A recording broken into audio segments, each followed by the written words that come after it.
Саламатсыңарбы, кадырман окуучуларым? Кайрадан видео сабагыбызды улантабыз. Бүгүнкү сабагыбыз окутуу эне тилинде жүргүзүлгөн 7-класстарга арналмакчы. Бүгүнкү кыргыз тил сабагын мен Нургүл Тайыр кызы алып барам. Бүгүнкү өтө турган темабыз официалдуу эмес иш кагаздар.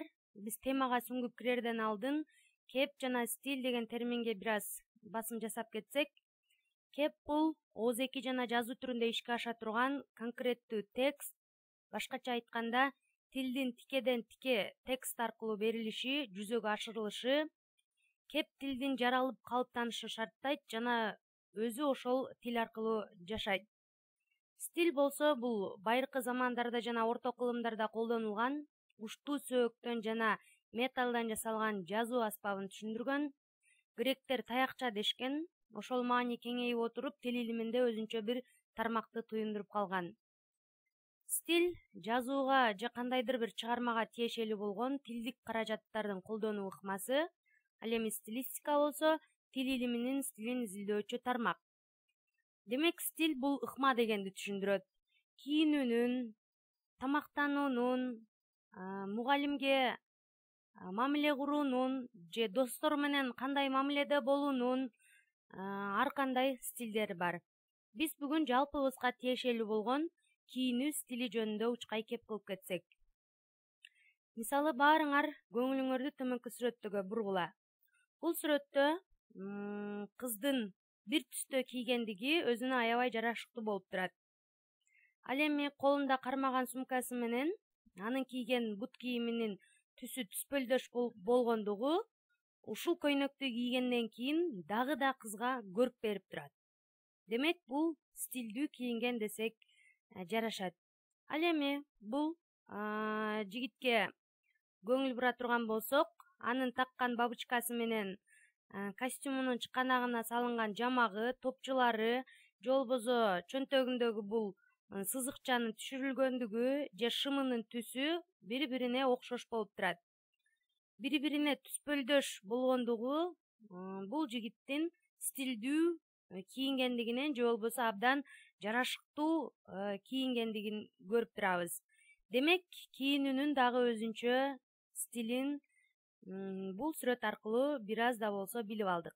Ал эми биздин сүйлөө кебибиздин дагы өзүнчө стили бар. Ал эки чоң топко бөлүнөт. Ооз-эки жана жазма стиль деп. Ооз-эки стиль бул монолог, диалог кирет. Монолог деп бул бир адамдын ички муңу же бир адам тарабынан аткарылгандыгын түшүнсөк, диалог деп эки адамдын сүйлөшүүсүн түшүнөбүз. Монолог, сиздер билгендей эле, Ажардын монологу, Жерененин монологу, Кыямат романындагы Акбаранын монологу деги айта берсек мисалдар толтура. Ал эми диалог көбүнчө драмаларда көп кезиктиребиз. Жазма стилге көркөм стиль, илимий стиль, иш кагаздар стили, публицистикалык стиль кирет. Көркөм стиль бул биз окуп жаткан адабий чыгармалар, аңгеме, повесть, тамсил жана башкалар кирет. Илимий стилге болсо конспект, реферат, курстук иш, дипломдук иш, диссертациялар кирет. Иш кагаздар стили экиге бөлүнөт: расмий жана расмий эмес, же болбосо официалдуу жана официалдуу эмес. Аталыштары бөлөк болгону менен булар бирдей эле иш кагаздары. Ал эми публицистикалык стиль бул журналисттерге мүнөздүү, ага репортаж, интервью, очерктер кирет. Ушул 4 стилдин ичинен эң активдүү стиль катары биз публицистикалык стилди айтып жүрөбүз. Сиз ушул стилде макала жазасызбы, очерк жазасызбы, же илимий бир баяндама жасайсызбы, эмнелерге көңүл бурушуңуз керек. Тексттерди түзүүдө эгерде көркөм стилде түзөм деп калсаңар, элестүү, эмоционалдуу, экспрессивдүү, образдуу, көркөм болуш керек. Ал эми публицистикалык стилде таасирдүү, оперативдүү, так, логикалуу, маалыматтуу болуш керек. Илимий стилдеги макалабыз логикалуу, илимий, ачык, так, негиздүү, далилдүү, объективдүү болууга тийиш. Иш кагаздарынын стилинде башка стилдерден айырмаланып, мында эч кандай көркөмдүүлүк, эмоционалдуулук талап кылбайт. Ар биринде тактуулук, кыска, конкреттүү, түшүнүктүү болууга тийиш. Ал эми официалдуу же болбосо расмий иш кагаздарынын колдонуш чөйрөсү сүрөттө көрүп тургандай өкмөт үйүндө, жогорку кеңеште, мекемелерде. Официалдуу иш кагаздарына мыйзам, программа, указ, устав кирет. Мыйзам деп эмнени айтабыз? Ал мамлекеттик бийликтин жогорку органдар тарабынан кабыл алынган жалпы элге милдеттүү жобо эреже.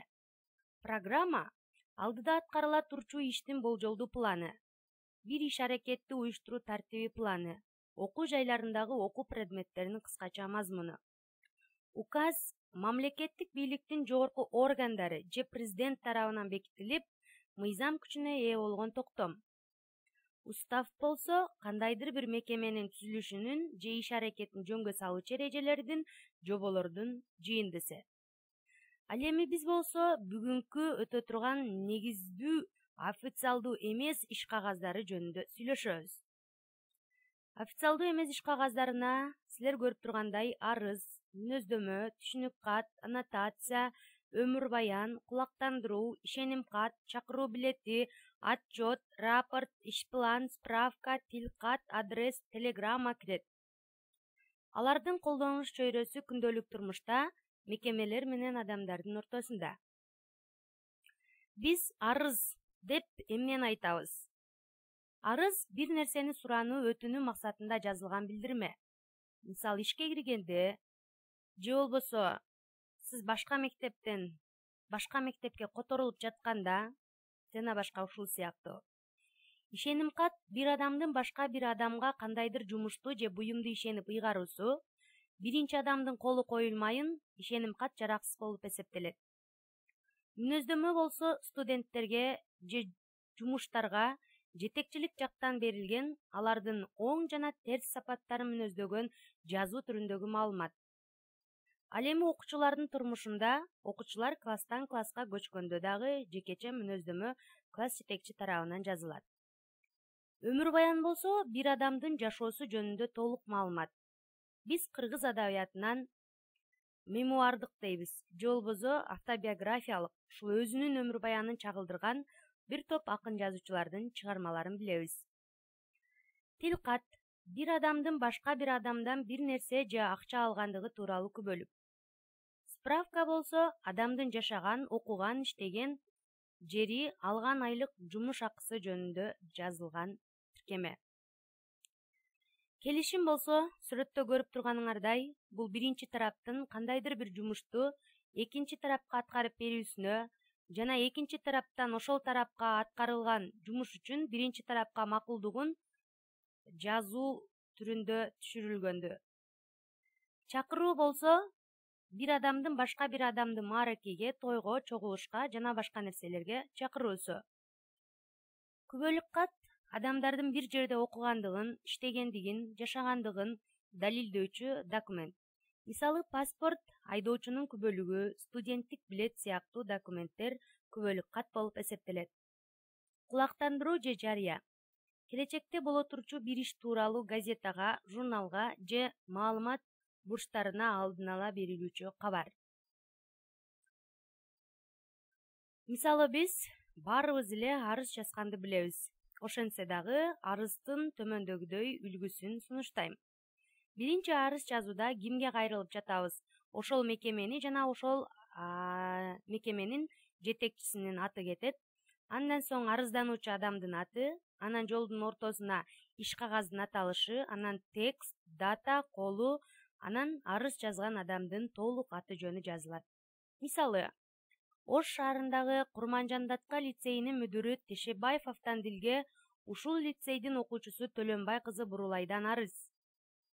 Окуумду аяктаган соң медицина тармагына тапшыра тургандыгыма байланыштуу мени физмат группасынан мед группага которуп коюңузду суранам. 10/10/2020 Төлөнбай кызы Бурулай. Ушул эле өңүттө биз өмүр баянга токтолобуз.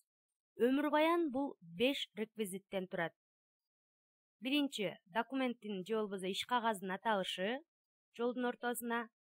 Андан кийин текст, анан дата, колу, аты жөнү. Текстте эмнелер камтылыш керек? Өмүр баянын жазган кишинин аты жөнү, ысымы жана атасынын аты, туулган күнү, айы, жылы жана туулган жери, ата-энеси, ага туугандары жөнүндө кыскача маалымат, акыркы иштеген жери жана аткарган кызматы, сыйлыктары, коомдук иштерге катышуусу, үй бүлөлүк абалы жана үй бүлөсү, үйүнүн дареги. Ал эми биз төмөндөгү мисалда байкайбыз. Өмүр баян адаттагыдай эле иш кагаздын аталышы жолдун ортосуна жазылды. Андан кийин абзац менен өмүр баяндын тексти башталды. Мен Дөлекеева Карагыз. 1990-жылы Жалал-Абад облусуна караштуу Чаткал районундагы Айгыржал айылында мугалимдин үй бүлөсүндө төрөлгөм. Атам Дөлекеев Тойту 45 жыл мектепте мугалим болуп иштеген. Апам Дөлекеева Салима пенсионер. Үй бүлөдө 11 бир туугандын эң кичүүсүмүн. 1998-жылы Исмаил Улуу Матиш атындагы орто мектепке 1-класска кабыл алынгам. 2009-жылы мектепти ийгиликтүү аяктап, Ош шаарындагы Ош гуманитардык педагогикалык институтунун Кыргыз-Россия факультетине окууга тапшыргам. 2014-жылы артыкчылык диплом менен аяктагам. 2015-жылы Ош шаарындагы номер 27 орто мектебинде алгачкы эмгек жолун баштагам. 2018-жылы Ош технологиялык университетинин мектеп-лицейинде иштесем, 2019-жылдан бери Курманжандатка лицейинде иштеп келүүдөмүн. Китептерим Орошон ойлор, Мектеп жана Айтматов 6 бутак 1000 тест. Игиликтерим Жаш мугалим 2018 сынагынын жеңүүчүсү. Учурда үй бүлөлүү 1 кыз 3 уулдун энесимин. Дарегим Ош шаары, Салиева көчөсү 24, 1-4-ай 2020, колу Тайыр кызы Нургүл. Мына, өмүр баяндын үлгүсү ушундай өңүттө жазылууга тийиш. Мүнөздөмөгө токтоло турган болсок, ал 10 реквизиттен турат. Мүнөздөмөнүн негизинен 2 түрү бар: өндүрүштүк мүнөздөмө, анан мүнөздөмө жолдомо. Бизге көбүнчө өндүрүштүк мүнөздөмө көп учурда керек. Мүнөздөмөнү кайсыл учурда жазат? Мүнөздөмө эгерде окуучу кандайдыр бир сыйлыктарга көрсөтүлүп жатса, же кандайдыр бир маданий иш-чараларга катышып жатса, же бир стипендия алуу үчүн ат салышып жаткан учурда окуучуларга мүнөздөмө жазылат. Ал эми эркек балдар болсо, алгач армияга катталуу учурунда дагы мүнөздөмө жазылат. Биринчи реквизитте мүнөздөмө алып жаткан адам жөнүндө жалпы маалымат кетет. Экинчи иш кагаздын аты, үчүнчү текст, төртүнчү мекеме жетекчисинин кызматы, анын колу, аты жөнү, жетинчи кесиптик бирликтин жетекчисинин кызматы, анын колу, аты жөнү, дата, анан ошол кайсыл жерден мүнөздөмө кетип жаткан болсо, ошол жердин мөөрү коюлат. Мисалы, Ош гуманитардык педагогикалык институтунун 3-курсунун студенти 1991-жылы туулган улуттук кыргыз Назарбек Шукуровго мүнөздөмө. Назарбек Шукуров 2009-жылы Кыргыз-Россия факультетинин 1-курсу болуп окууга өткөн. Жогорку билим алуу үчүн зор ынтызарлык менен окуп, зиректиги менен окууда өзүн көрсөтө алды. Дарстарга, практикалык сабактарга, лабораториялык иштерге дайыма катышып, лабораториялык иштерди жүргүзүүгө аракети зор. 1998-жылы өткөрүлгөн студенттердин илимий практикалык конференциясына катышып, атайын баяндама жасады. Баяндамасы жогорку мазмундуу, илимий теориялык негизде жана практикалык жагынан алгылыктуу болгондугу жогору бааланып, Билим, Илим жана Маданият министрлигинин 1-даражадагы дипломуна акчалай сыйлыкка татыктуу болду. Курсташтарына, группалаштарына дайыма жардам берүүгө даяр. Аларга камкордук менен мамиледе. Мүнөздөмө Шукуровго президенттик стипендия ыйгаруу жөнүндө берилет. ОГПнын ректору Колу Зулуев, КРФнын деканы Колу Мөндөшев. Кийинки официалдуу эмес иш кагазыбыз бул аннотация. Ал латын тилинен алынган бизче макала дегенди түшүндүрөт. Кандайдыр бир китептин мазмунун түшүндүрө турган кыскача макала. Мектеп турмушунда окуучуларга окулган чыгармага аннотация жаздыруу ишине кеңири орун берилип келе жатат. Бул иш окуучуларды чыгарманын мазмунун түшүнүүгө, ал тууралуу сын пикирлерди айтууга үйрөтөт. Жогорудагы сынган кылыч китебин көрүп турасыздар. Ал эми кызыл белги менен түшүрүлгөн жерде ушул чыгарманын аннотациясы жазылган. Аннотацияда жалпак тил менен айтканда эмнелер жазылат? Аннотацияда ушул китептин ичиндеги мазмундун кыскача түрү жазылат. Биз ушул аннотациясын окуу аркылуу эле бул китептин мазмунунда эмнелер камтылгандыгын дароо билип алсак болот. Көбүнчө китеп дүкөндөрүнө барып китеп сатып алып жатканда, анын сырткы кооздугуна же болбосо калыңдыгына эмес, көбүнчө аннотацияга көңүл бурушубуз керек. Аннотацияда китеп жөнүндө эмне жазылгандыгын окуп болгон соң гана китепти сатып алсак абдан ыңгайлуу. Түшүнүк кат. Түшүнүк кат 8 реквизиттен турат. Анын 2 түрү бар: ички түшүнүк кат, тышкы түшүнүк кат. Биз болсо ички түшүнүк кат жөнүндө сүйлөшөбүз. Биринчи, документ жөнөтүлө турган мекеменин аталышы же анын жетекчинин толук аты жөнү. Экинчи, документти даярдаган кишинин аты жөнү же мекеменин толук аталышы. Үчүнчү, документтин аталышы. Төртүнчү, текст. Бешинчи, тиркеме эгерде зарыл болсо. Алтынчы, дата. Жетинчи, колу. Сегизинчи, түшүнүк кат жазгандын аты жөнү. Ички түшүнүк кат бул кадимки биздин A4 форматындагы кагазга жазган, кээ бир учурларда жазып калган түшүнүк катыбыз. Ал эми тышкы түшүнүк кат деген атайын бланкага жазылат. Ал эми бизге таанышы бул ички түшүнүк кат. Мисалы, арызды жазганда, мүнөздөмөнү жазганда эле биз түшүнүк катты деле мына ушундай тартипте баштайбыз. Айгүл кийим тигүү фирмасынын кесиптик бирликтер уюмунун төрагасы Абдубалиевке фирманын 2 цехинин тигүүчүсү Бейшенкан Арзыкуловадан түшүнүк кат. Баламдын ооругандыгына байланыштуу эмканага дарыгерге көрсөтүү үчүн баргандыктан ишке жарым саат кечигип калдым. Эмне үчүн ишке кечиккендигин текстте жазып жатат. Себеби баласы ооруп калган. Тиркеме балдар эмканасынан берилген маалымат. 2/4/2020 колу Арзыкулова. Демек, түшүнүк катты жазганда дароо эле жолдун башынан эле түшүнүк кат деп жазып, анан текстин жазсак, анда туура эмес болуп калат. Ар дайым расмий эмес иш кагаздар же официалдуу эмес иш кагаздарды жазууда сөзсүз эрежелерди сактаганга аракеттенели. Урматтуу окуучуларым, бүгүнкү өтүлгөн тема боюнча эмнелерди эстеп калдыңар? Бир саамга ойлонолу. Азаматсыңар, ойлонгон болсоңор, төмөндөгү суроолорго көңүл коелу. Негизи кеп деген эмне? Стиль кайсы тилден алынган? Кеп стилдери канчага бөлүнөт? Ооз-эки стиль менен жазма стилдин айырмачылыгы эмне? Стилдердин ичинен эң активдүүсү кайсы стиль? Иш кагаздар стили канчага бөлүнөт? Расмий эмес иш кагаздарынан кайсыларды өттүк? Өмүр баян деген эмне? Мүнөздөмө кайсыл учурда жазылат? Аннотациянын турмушта кандай пайдасы бар? Түшүнүк катты эмне үчүн жазабыз? Демек, кадырман окуучуларым, ушул суроого силер бүгүнкү сабакта жооп таба алган болсоңор, биз сабагыбыздын максатына жеткен болобуз. Келгиле, силерди эстеп калганыңарды төмөндөгү тест аркылуу текшерип көрөйүн. Кана, жалпыбыз экранга жакыныраак келип, жогорудагы тестти окуйбуз.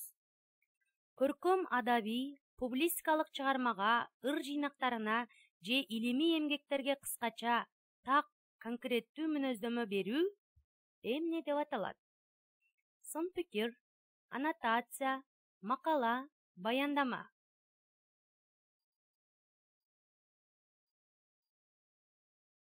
Азаматсыңар, силер туура таптыңар. Бул аннотация.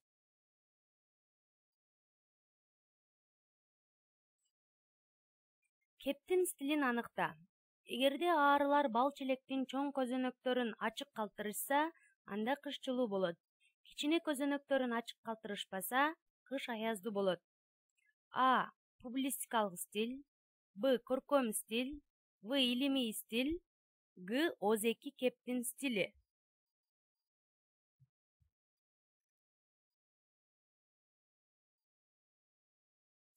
Демек, бул кайсыл стилге тиешелүү? Баарыбыз ойлонобуз.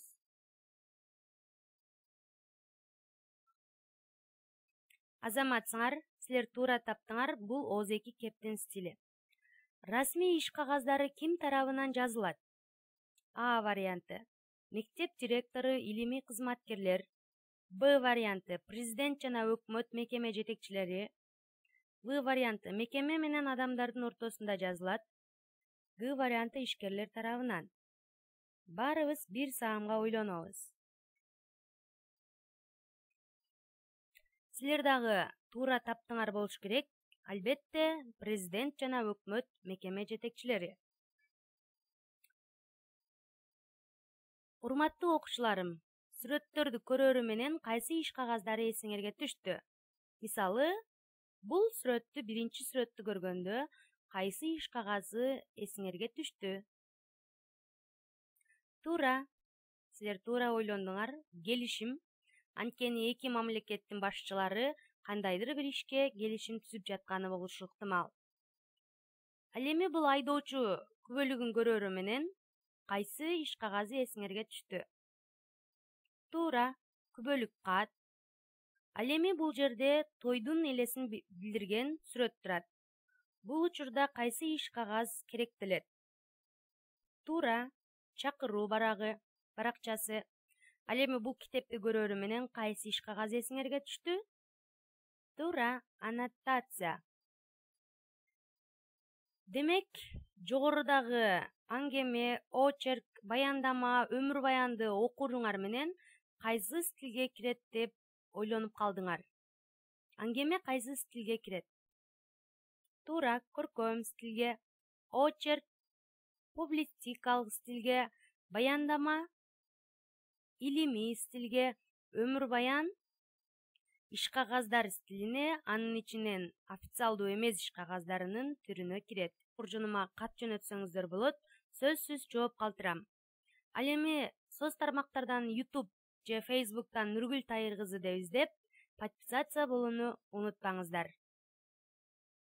Көңүл бурганыңыздар үчүн рахмат.